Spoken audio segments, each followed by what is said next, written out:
Hey everyone, welcome back to our tech tutorial series.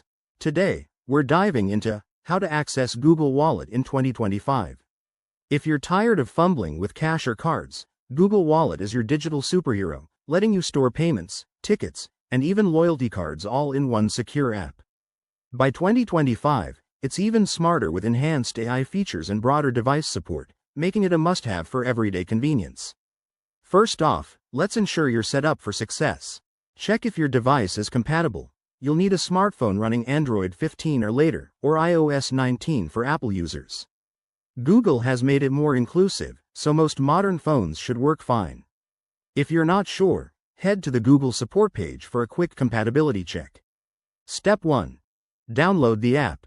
Open your device's App Store. That's Google Play for Android or the App Store for iOS. Search for Google Wallet, hit download, and wait for it to install. It's free and takes just a minute. Once it's installed, launch the app and sign in with your Google account. If you don't have one, creating it is straightforward and only requires an email. This step is crucial for linking your data securely across devices. Next, set up your security preferences.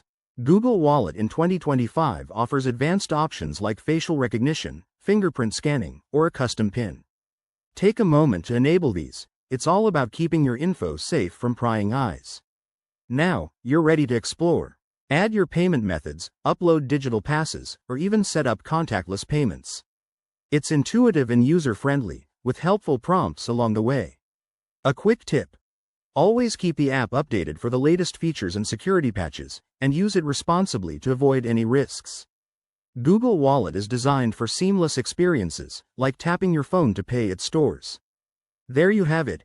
Accessing Google Wallet in 2025 is easier than ever. It could revolutionize how you handle transactions. If this helped, give it a thumbs up, subscribe for more guides, and let me know in the comments if you have any questions. Thanks for watching, and see you next time.